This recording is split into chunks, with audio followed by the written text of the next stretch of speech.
Oh, I should probably need to. Welcome everybody. Here we are at our Farbrengen Living Chassidus for Chav Zayin Adar.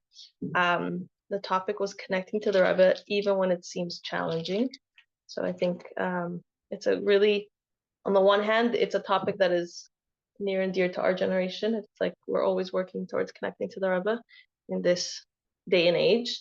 But it is a sensitive topic, and we're very excited that we have Rabbi Chaim Drizin speaking for us today.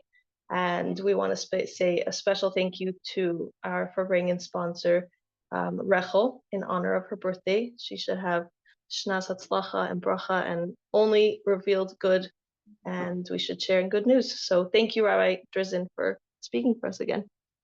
You were a big hit last time. Yeah, sure. So, first of all, I'm going to do a preemptive apology. I didn't, I was freestyling. Yeah, if you want, just clip it by your shirt if possible. Yeah, that works. Thank you. Yeah, that's perfect.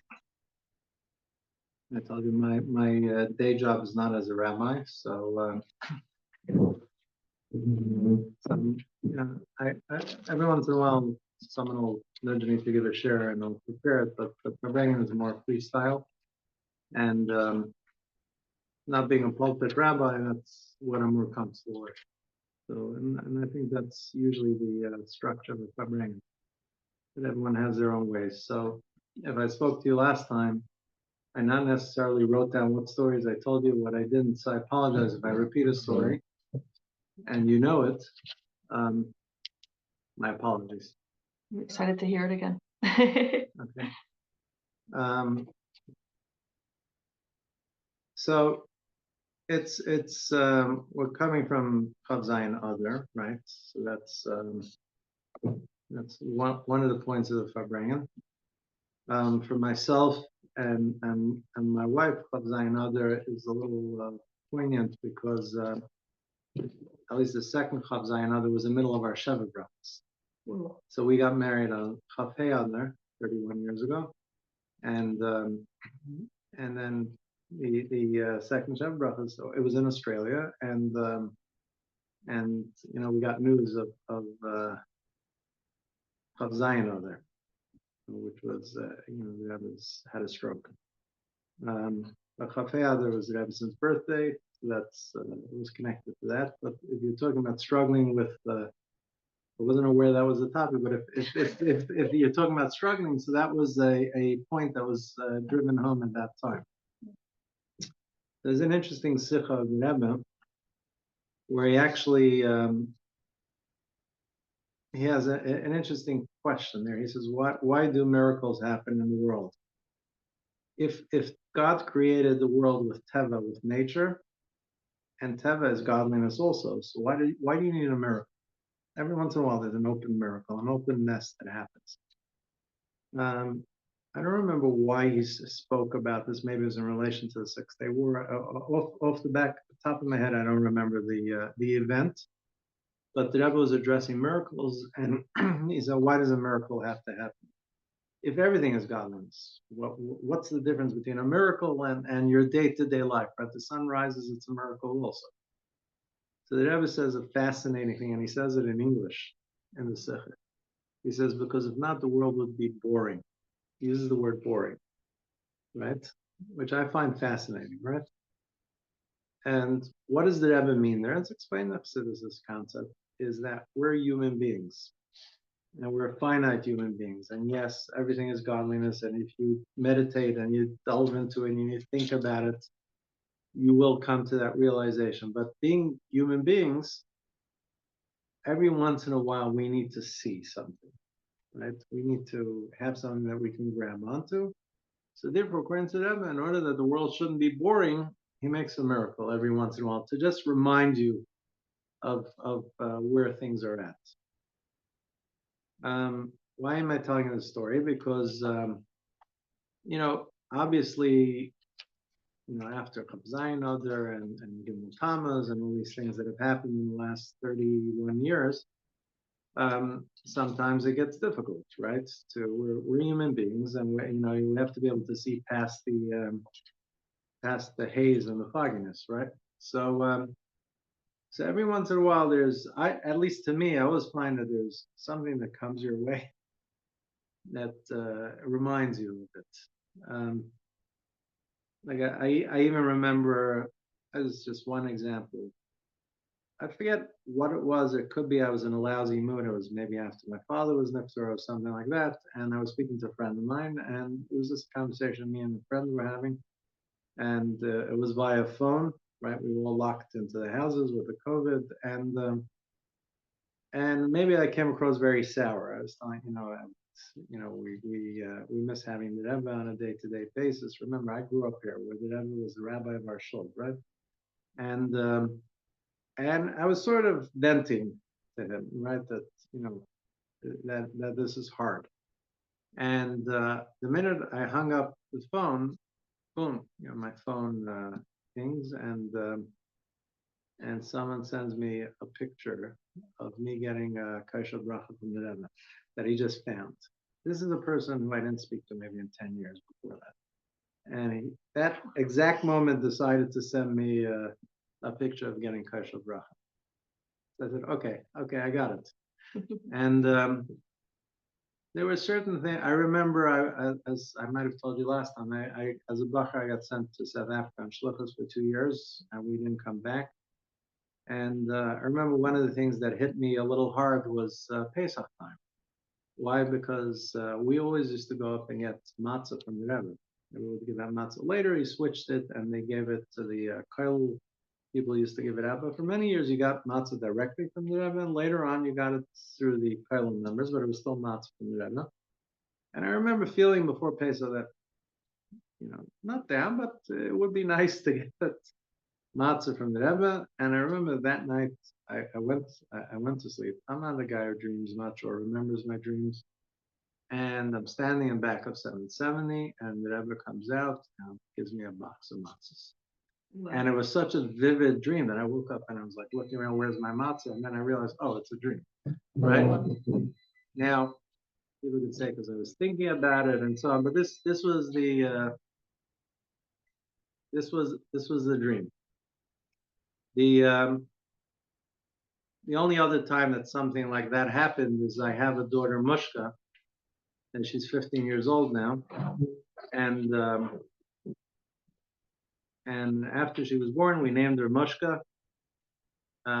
She's already a couple of girls in by me, and I think Mushka is an unusual name, and we named after a couple of grandmothers and so on, and this is the one we named Mushka. And I woke up in the morning, I told my wife, I had the strangest dream, right?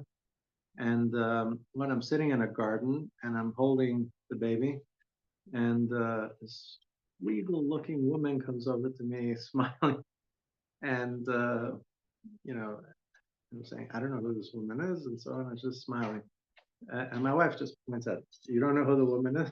She shows me the picture of the Rebbetzin, and I said, "Oh, I remember it struck me who that was, right?"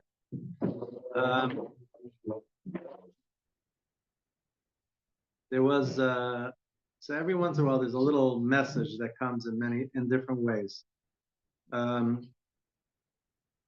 As an aside, and I hope you don't mind if I said I'm in a freestyle. So my daughter Mushka was born in again, this is 15 years ago. She was born in Manhattan in Lenox Hill Hospital on Shabbos. And while I was in the hospital, there was a Satmar fellow there. His name was Lichtenstein, maybe, and his wife had a baby also. And over Shabbos we got together and we became friends over Shabbos. So he tells me a story of why he was there. He said that him and his wife, well, he starts actually before. He says years ago there was a little bit of politics between Satmar and Chabad, and there were a couple of hotheads that vandalized the mitzvah tent that was in Williamsburg. Now Baruch Hashem, Satmar are our best friends and our biggest supporters, but then a few hotheads did things that maybe they regret. And he says he was one of those. As very young, he was one of them. And after he got married, for many years, he didn't have children. And he got it into his head that it was because of his role that he played with the mitzvah thing.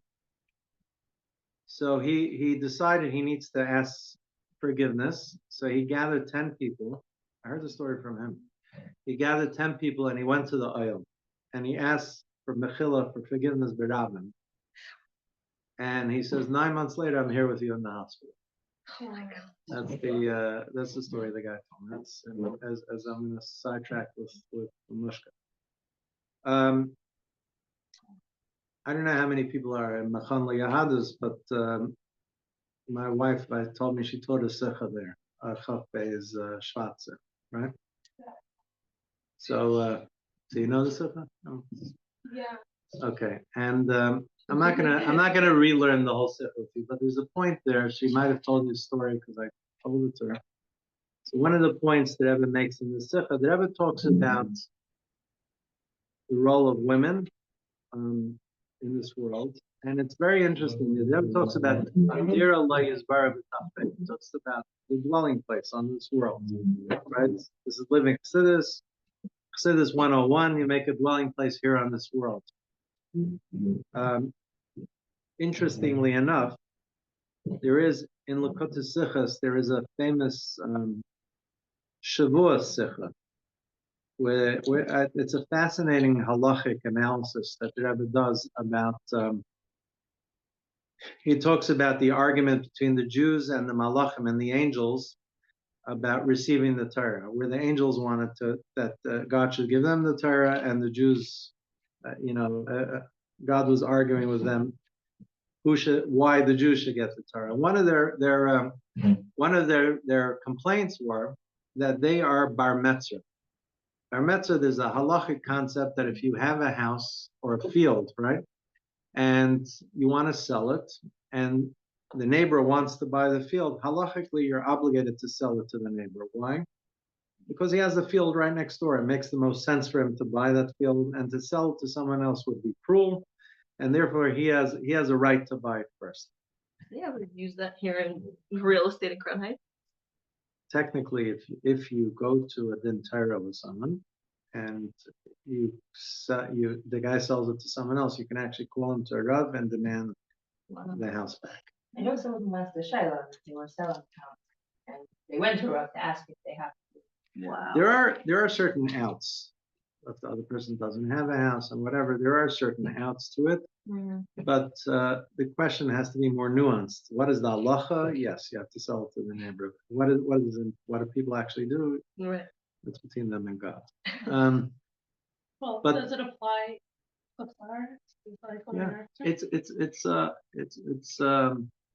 there are certain things that are called midas time. In others, it's just cruel. If it's better for one person, and all things being equal to you, specifically to sell to someone else instead of him would be cruel, right? Because he won't have an opportunity to buy his next door, again. So therefore, the Torah tells us there are certain things you have to do in a way to be kind, and this is one of them. So the Malachim were claiming that the Torah is in the heavens and they deserve it, and it's all back and forth. But my point is not to speak about a Shavua Sikha. There is a footnote in that particular Sikha which I always found fascinating.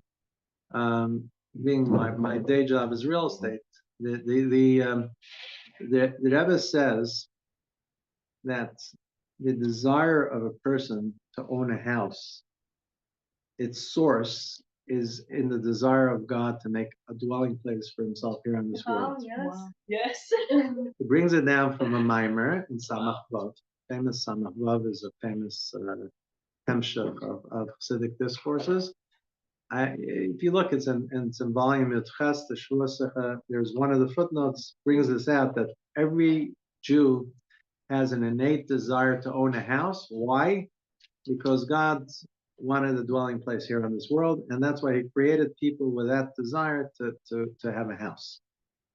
Now, in that Sikha, the Rebbe takes it a little further, and he says, "Who's the one who actually brings this into practice?" The man might work the finances, not always, but sometimes, right? But who actually makes it into a home is the woman. And the Rebbe goes over many times in the tzipah. He says the woman makes it a dira navi yaf. He uses the words, which is two different words of beautiful, warm and pretty, and so on. And the Rebbe says that's the role of the woman. The woman does everything in that way. So the story with my parents happened, and this is my segue into that, is that when my parents got married, this was about 1964, they didn't have children for many years, for several years. I was born in 68, so I'm the oldest I have a twin actually. And so they actually, when they got married, they lived in Crown Heights and they bought a house. Now there's actually Jews there again, but at that time it was considered a fancier area. That's that East 92nd, there's down there. That's where a lot of younger families are moving these days. So they bought a house there that was much newer. The Crown Heights houses were much older, and that was a nice new fixed up apartment. And my grandmother, my father's mother, who was she was Russian and she was from the shtetl she grew up, and she was convinced that the reason they didn't have children was because they lived in a beautiful house and everyone's jealous and it's an ayin hara. So she was insisting to my father, he needs to move out of the house. He needs to move to a more simpler, plainer house, right? And she wasn't letting up about it. And my grandmother was a great woman. When it came to these things, it was, she could be very insistent. And so my father said, look, I'll write to the Rebbe and I'll ask him what he thinks about this, right? So he wrote to the Rebbe. He wrote to the Rebbe and he said that we don't have children for a nice amount of years. And that was 3 years and change. And my mother is insisting that the reason is because there's an ayin hara here and the evil eye, right? And we need to move out of this house. Why? Because he wrote Adira Naviyah. It's an apartment that's nav, nice, and yaf, and beautiful. Mm-hmm. So the Rebbe answered, and this is classic Rebbe. He says, the Rebbe answered, Lihishar Badira, remain in the apartment, Dishvil, because because it's a beautiful apartment, you should definitely remain in the apartment. As the Rebbe said, the Rebbe wasn't a fan of ayin haras in general. That's if you look at different answers. He wasn't, and it's based on a Gemara where it says if you give it credence, it becomes a thing. If you don't, it doesn't. But the Rebbe said specifically, you should remain in the house because it's a beautiful house. And it's actually interesting because, as you know, when my wife asked me to learn the Sikha with her, I noticed that this is the gist of the entire Sikha. The Rebbe says that it's not enough to have a dwelling place here on this world. It needs to be a dira naviyafa. It needs to be a beautiful house. And the Rebbe translated, it has to be, those are the things that the one. That's, I'm not getting over. I was gonna say. And that's what the Rebbe points out. This is the way the woman goes about everything. Why is the woman responsible for chinuch for children? Because a woman's way is to do it with warmth and with life and so on and so forth. And men tend to get more technical, like I'm going to do the job and that's it. There's another story comes to mind along that vein, but not necessarily exactly. It's also around Yud Aleph Nisan, right? These are all the things that are happening now. So I was 13. This was Tafshin Mem Beis, Yud Aleph Nisan, and the Rebbe gave out Tanyas, right? And someone gave a count. There's a couple of times the Rebbe gave out Tanyas. Baruch Hashem, I was zeichet to get a Tanya every single one of those times. Wow. This was the first time I got the Tanya, and it was a brown Tanya. I still have it. And later on, I gave it a blue Tanya and then a soft cover Tanya at different times. But this was Yud Aleph Nisan Tafshin Mem Beis.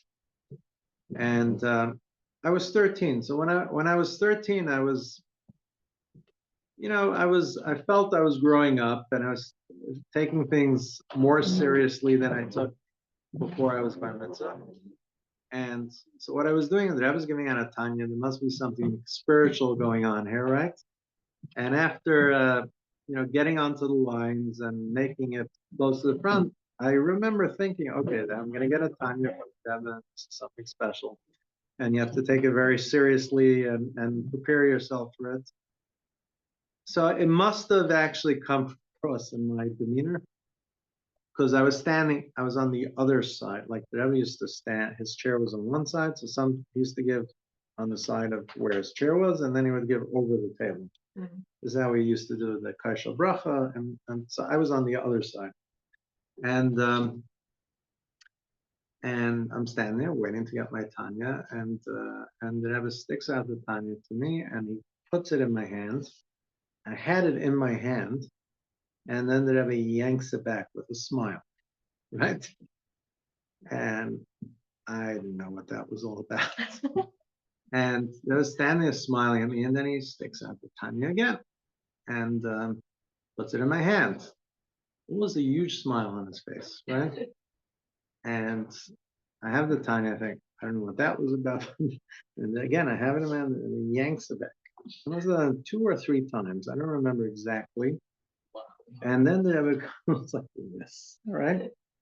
His full, and I had to sing for my Tanya. And I almost died. I don't remember. I had to stand there for my Tanya, and then there was smile, there was enough, and he gave me the Tanya, right? And this was at that age, I wasn't super out there. I was more reserved maybe, and so this was, I didn't know what that was all about.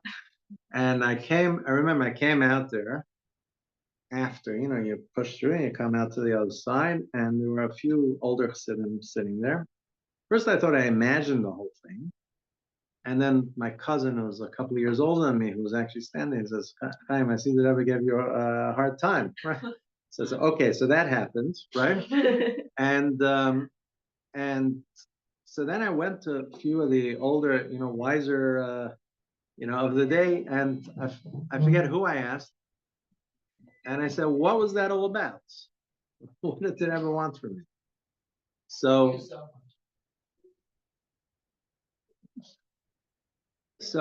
they told me, and again, I don't remember exactly who it was. I was just so overwhelmed by the whole thing. They told me that Rebbe thinks you're too serious, right? You're too serious. You need to be a little bit more simple, right? So I always took it that, you know what, if I came down and I asked, and this is what they told me, that's what it must be, right? And it was, I remember sitting there thinking I'm gonna connect, Elam Yainim to Tachtainim to the, and we're gonna catch Malachim here and so on. They ever never wanted, just exactly what he did. He wanted to, be the simple and so on. Ever since then, I don't take anything seriously. I actually remember that ever doing that. Whatever it's, people go up, have ups in life and downs and so on. Just it's okay. That's be the simple and so on. There's Pesach's coming, right? I'll give you. I might have said this. Well, here it's Hanukkah, and here it's break out the matzah. Let's go. Back to my parents with the children is that and the matzahs, right? So as I told you, the Rebbe used to give out matzahs before Pesach, always. So I remember growing up getting it a lot of times. My father got it for many years more than me, and so he told me that in that period of time also that they didn't have children. He went to get matzahs from the Rebbe, and he took 2 matzahs. The Rebbe gave him 1 matzah, and then he held out his hand. The Rebbe gave him a second matzah.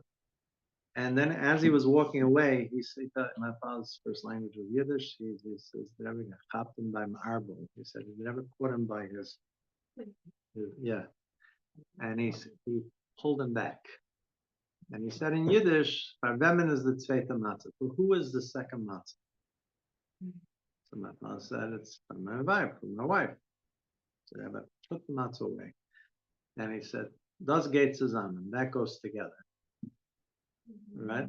So, there's no separate husband and wife. This is one, right? And my father said that was the year that he had children. He says that once. Well, he says from when the Rebbe drove home the point, he says that was my father's and that was his bracha to have children. He says das geht zusammen, and that's an important lesson. Eventually, people get married and so on. It goes together. It's a Pesach matzah lesson. These are stories, right? You mentioned that you're the oldest, but you're twins. Yeah, So it's I'm double actually, the yeah, exactly. double the bracha. And my twin is actually 2 minutes older than me, so I'm technically yeah. The truth comes out. The mother actually says in those days she didn't know she was having twins. That's so it was a bit of I was a surprise. Also pretty like What's not that? for Like 20 2 years. 2 years ago, I think. You what?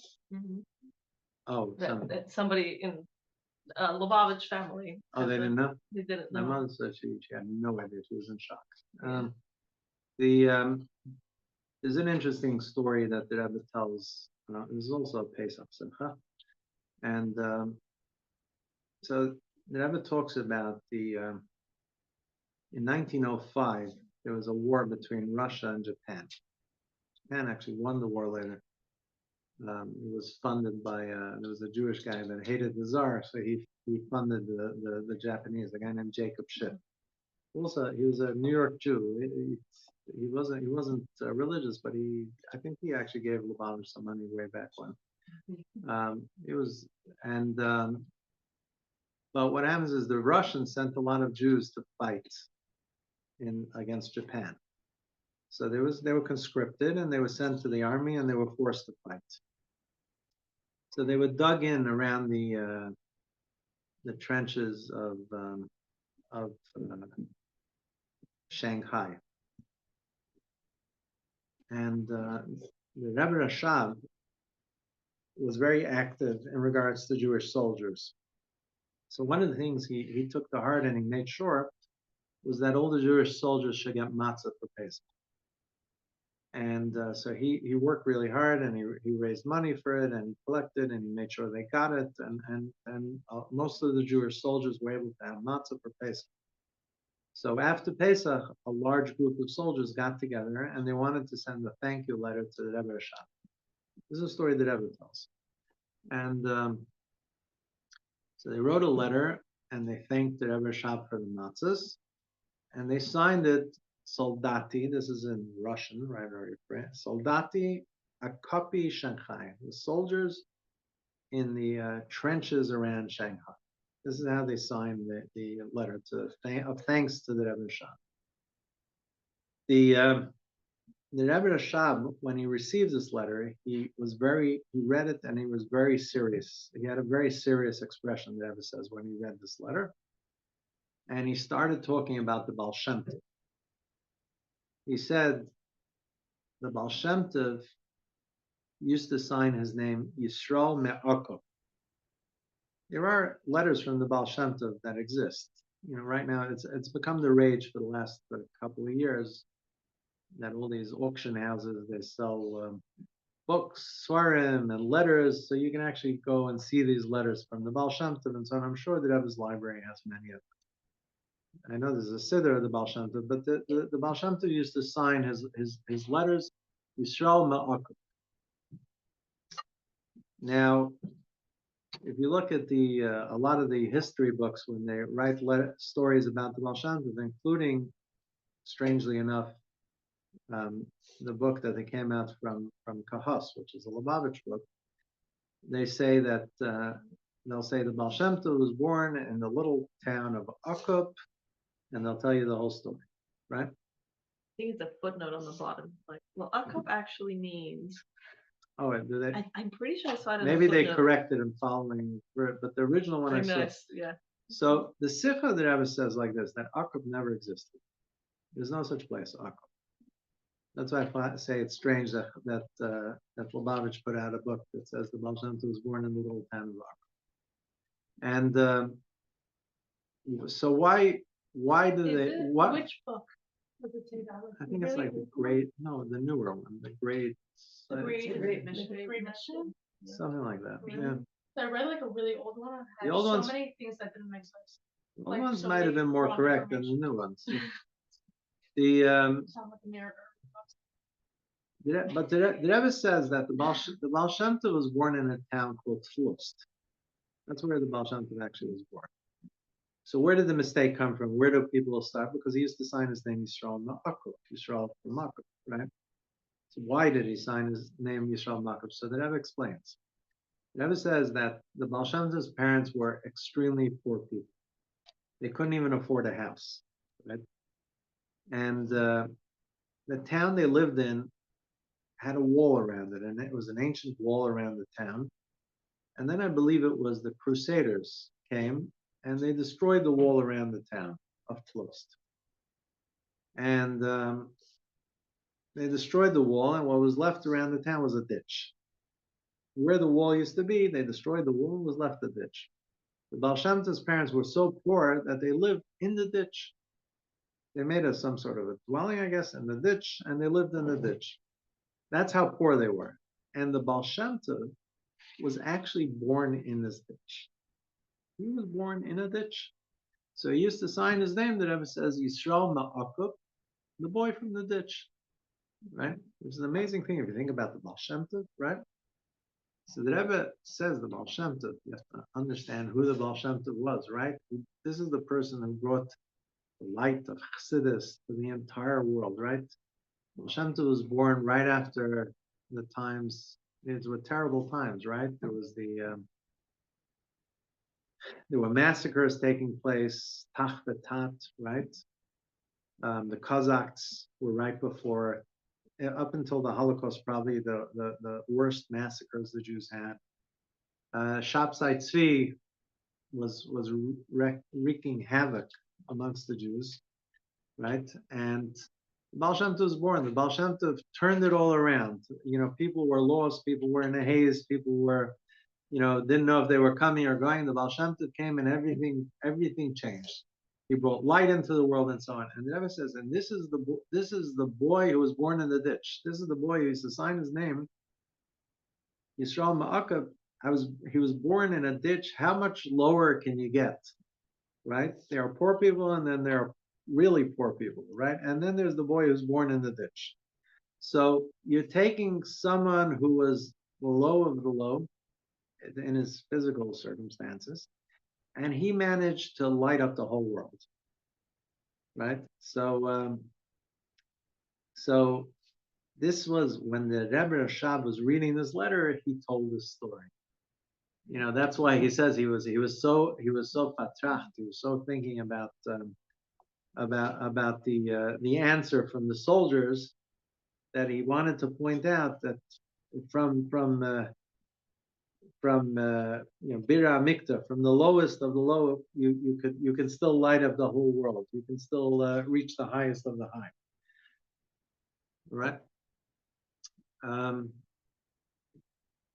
Okay.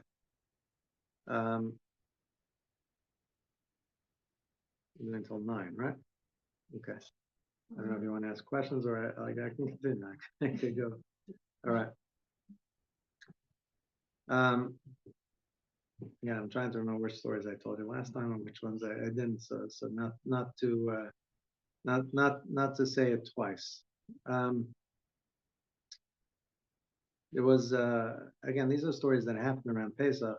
Some are with the Rebbe, and some just happened to me. Like again, I told you there are times that God makes the world not boring, and He sends you a little bit of a sign, so to remind you what's important and what's not.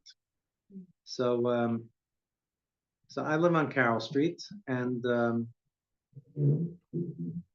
across the across the street from my house, there's an apartment building, and there were a couple of friends that used to live in that building, and every Sukkot there's a courtyard in the building, and they would make a Farbrengen. So Chalamayit Sukkot is always like a good Farbrengen. So I didn't even realize it was them. I heard singing, so it was wafting over to my side of the street. So it was 1 o'clock in the morning. I went across and I found myself at this Farbrengen. It was friends of mine anyways, so I sat down and I made myself famous. There was a boy there who was telling these beautiful stories and beautiful Dvar Torahs, and he was a South African boy. Now, I was sent as a buffer for 2 years to South Africa, so at one point I prided myself that I knew every single Jew in South Africa. I don't think it's true anymore. Whenever I meet someone and I don't know his name, I say, "Oh, you were after my time," right? And so this is, a South African boy telling, and I was actually very impressed with him. I asked him his name, didn't ring a bell by me, and I was actually a little perturbed by it. And I asked him, "Where are you from?" So he told me he's from a town called East London. And East London is, when you go to the corner of the world and then you go a little bit further, that's where East London is. So I asked him, how is it that a Jew from East London is sitting here in the sukkah? He was a bacher and he was a Chassidish bacher. I said, how did you land here? So he told me a story which sort of blew me away at the time. And I tell the story and I like retelling it. We were there for 2 years, and one of the directives that the Rabbi gave us is go for 2 years, and I don't want you to come back. So we stayed for 2 years. The Rebbitzins Levaya I wasn't at because I was in South Africa. We weren't allowed to come back, and so I only went into the Rebbe's house recently. I missed that whole period of time, and so we were stuck there for Tishrei. It was a schos, but we felt we were. Up until that point, I never missed a tishrei at the Rebbe, and that was the first tishrei of my life. We were 10 guys, and honestly, most of us didn't even know how tishrei works when you're not in 770. So 9 of us got jobs as chazanim and shuls. Me and chazanis. I mean, I like listening to it, but singing it is not my thing. And I don't think it would be a thing for people who are listening to me sing it. So I got a job as a Rav in a shul in Cape Town. And so we went there. A friend of mine got a job as a chazan in a place called Otzorn. I don't know if anyone's ever heard of it. It's not unless you live in Africa, it's not a place to live. In the 1920s, it was famous. Why was it famous? Because it's the ostrich feather capital of the world. In the 1920s, you ever see the old pictures of the 20s where all the women have these big ostrich feathers? It was a style for like 3 days. Otzorn was the capital of it. So they became very wealthy because they were exporting ostrich feathers around the world. And of course, who controlled the ostrich feather trade was a few Jews, Goldstein, Goldberg, and something like that. And they built a beautiful shul on the corner of the world. And by the time we were there, way past the ostrich feather craze prime, and but there was still a couple of people there, and they had enough for a minyan, and they wanted a chazan, and they hired my friend as the chazan in Otzorn. So in order to get to Otzorn, he had to drive down from Johannesburg. And it's a 24-hour drive from Johannesburg to Otzorn through crazy country, beautiful but crazy. And he had to stop on the way. He wasn't going to drive it straight. So someone set it up somewhere in the middle of the road was this place called East London. And he stayed the night. There was a couple there. They weren't religious. Someone at the Zionist Federation or something like that knew someone who agreed to have the yeshiva bacher sleep over at night. He came at night, he left in the morning, and he continued to Otzorn to do his ostrich feather thing. What he didn't realize is, he got up in the morning, he got up early because he had to get to Otzorn, and he davened. He put on tefillin and then he davened. He didn't realize that there was a little kid there in the house. Why didn't he realize? Because he never saw the kid. Right? The kid was too shy. The kid didn't come out. But the kid was peeking out of his doorway, and he was watching the bacher. He saw the bacher put on tefillin. He saw the bacher pull out his siddur and daven, and then he saw the bacher leave without ever having said hello to the bacher, right? To the yeshiva boy. When my friend left, when the bacher left, the boy came out of his room, and he asked his parents, "What was that?" Right? So they said that was a yeshiva bacher. We hosted the yeshiva. What's a yeshiva bacher? Well, this is a rabbinical student who's learning in yeshiva and he's going somewhere, and we hosted him for the night. What was the black box on his head? That's tefillin. What's tefillin? Tefillin is something that Jews put on.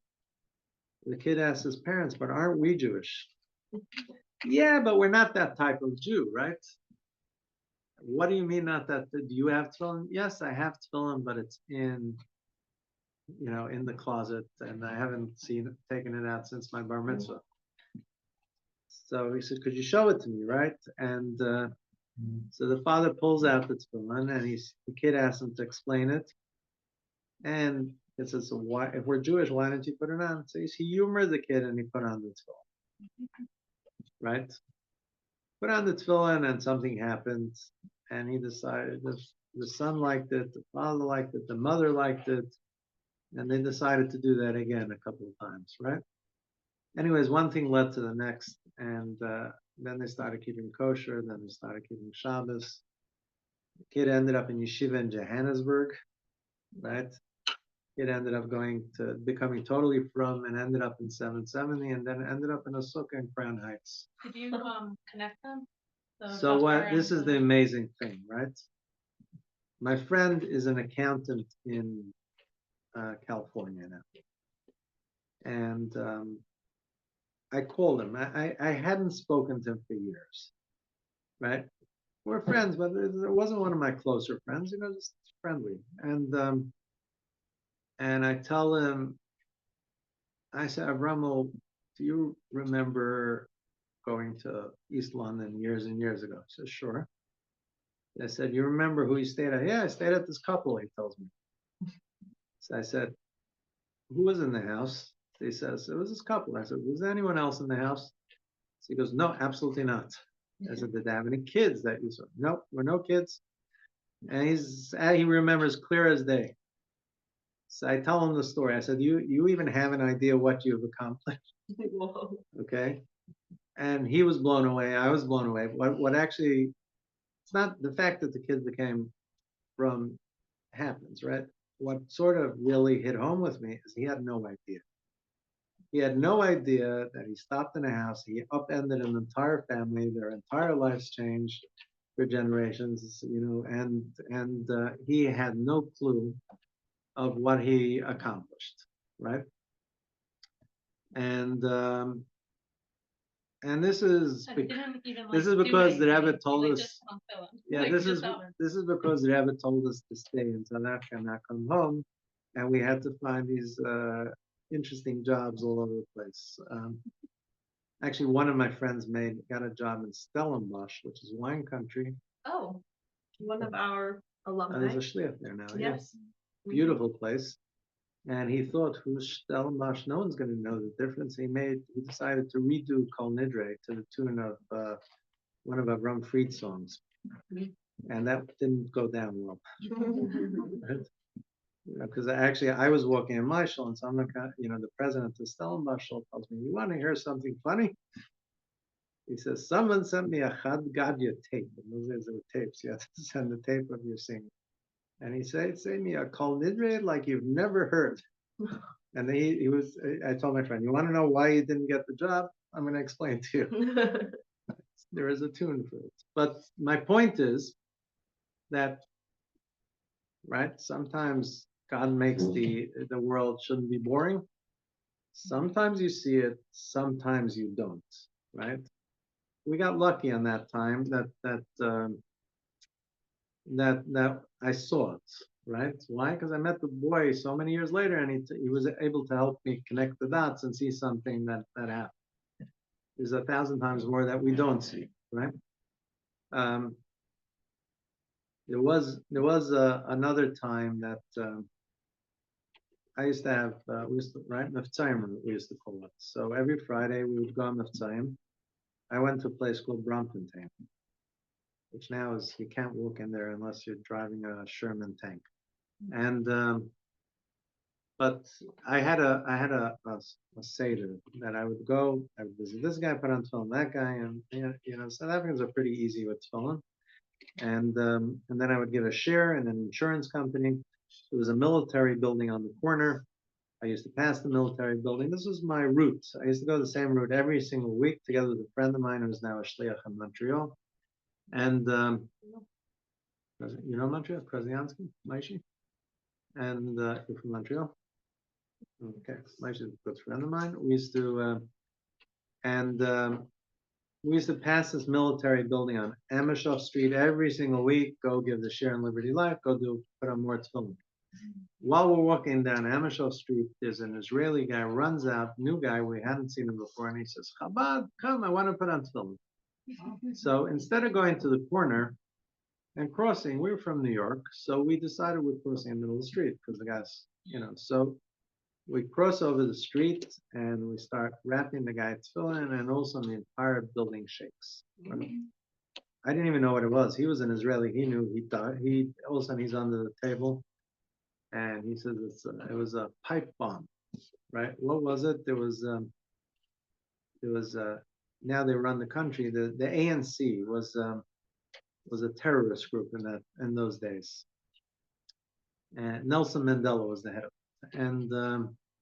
and they were putting these pipe bombs all over the place. So on that military building on the corner where we were about to walk through, there was a pipe bomb there was a window on the outside, and they put a bomb on the window, and it blew out. It actually blew out across the street. It killed a guy driving on a motorcycle on the street because it blew out like that.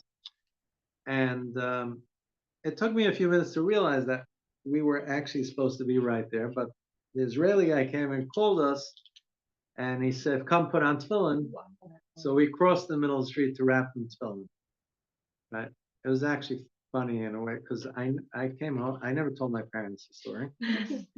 And years later, after my father was nifta, my mother used to come eat by me the whole time, and I forgot, and I never told her the story. And I was telling someone else the story, and all of a sudden I see this is years later, and she's turning white. And she says, you never told me that story. I said, that's true. All right. But this is the point, is that there are these especially in today's day and age, you have to pick up where you see these. I think it's important that you pick up these stories, because not that it's not happening the whole time around you, right? Right. You have to say, how do we cope with today? This, if you look for it, it's around you, but you need to notice it. I have a friend. His name is Dan Schneider. He's an entertainment lawyer. He's a good friend of mine. He's not religious, but he has a warm heart. And how do I know him? Because myself and a friend of mine, he lives in Granite, Shlomi Newbert, he's an attorney. He's a district attorney. And we have a custom. Every Hanukkah, we take a day off and we go on Meftzayim. We pretend we're shluchim, and we pick a random town upstate. We get a bag of jelly donuts and menorahs, and we go. Honestly, we make it up as we go along. And we've been to a lot of different weird towns. So one year we went to Woodstock, right? Because Woodstock is famous, and it's actually not the site of the concert, but it's Woodstock. The whole town is a little trippy and interesting. and there's a lot of Jews there. And we decided this is a good place to go. So we go upstate. Problem was it's Hanukkah, and we didn't anticipate the blizzard, right? So we're slogging around this town with a bag of jelly donuts and menorahs, and there's about 4 feet of snow there, and there's not a soul out on the streets, and it's freezing, and we're thinking maybe this is not a great idea, and then we see a sign, Dan Schneider, Esquire, and this guy has to be Jewish, right? So I knock on the door, and the guy opens the door with crack, and he says, "I already gave," and he starts slamming the door, right? So I put my foot in the door. Why? Because honestly, I was a little desperate at that point. And I said, "Look, Dan, right? We're not collecting money. Okay? I said, if 2 Mishagayim came out in this crazy blizzard with a bag of jelly donuts and a menorah, you're not slamming the door in my face, right?" So he liked that, and he says, "Fine, come in," right? And we come inside, we gave him the menorah, and ever since then we've been great friends. He's been to Crown Heights many times. And I know his family. His wife's not Jewish, unfortunately, but and I know his kid. And his kid is a kid named Max Schneider. And I know him since he was a little kid. And when he grew up, he became a singer, relatively famous also. Right? He had a platinum record. I didn't know what a platinum record was till he explained it to me. And well, yeah, and it's actually funny because he's friends with all the most trendy singers. I know a lot of their names. Other than their names, I know nothing about them. Other than that he sings with them or is on them, whatever. But his father calls me up one day, and he says, "I have a problem." Right? He just started hitting his peak. His son Max. He goes by the name Max, and he had one record that was platinum, one double platinum. What evidently it's the amount of times that the song plays and how many people listen to it. And it looked like he was going for like superstardom as a singer. And he says, "I have a big problem." He goes, "What's the problem?" He says, "The doctors discovered a growth on his vocal cords." And he says, "First of all, I'm worried about him." But he says, even if you go in there to do an operation, he says, his voice, this is his, so I say, I hear you. I said, "Why don't you come with me to the aisle?" He says, "All right, I'll come." And I said, "Let Max come to the aisle also. You don't have to be Jewish to go to the aisle, right?" And so he says, "Fine." He was very receptive to it, and he came with me to the aisle. And I sat down, I explained to him, you write a pun and you put it in and so on. And Max wrote a pun and Dan wrote a pun, and they went inside. And I every time I go, I put in a pun, and I came out. And but Max was sitting there at the aisle, and remember, his mother's not Jewish, so he's not Jewish, and he's crying like a baby, right? And I was actually, when he came out, I told his father, Dan, I said, I'm very impressed. I said, he's not Jewish, but if you watch him, I said, he looks like he's been he's a chassid for many years, the way he's writing upon and davening here. I said, I'm very impressed with him. So Dan tells me, he says, and at that time I knew him already 20 years. He says, "Oh, he always felt very close to the Rebbe." So I said, "Man, I know you for a long time." I thought I'm the guy who introduced you. I said, "What do you mean he feels close to the Rebbe?" He says, "Oh, I never told you." And he tells me that he starts telling. He says that when his son Max was born, he was born at Mount Sinai Hospital, and before he was born, the doctors came in all serious, and they said, "Look, there's problems with this birth." And they said, "We just want to prepare you. We're absolutely certain this baby's not going to make it." So we don't want it to be a shock. Obviously, it's a horrible thing. We want you to psychologically prepare yourself. We're going to try to save the mother, but the baby's not going to make this. Whatever the problem was, this problem's.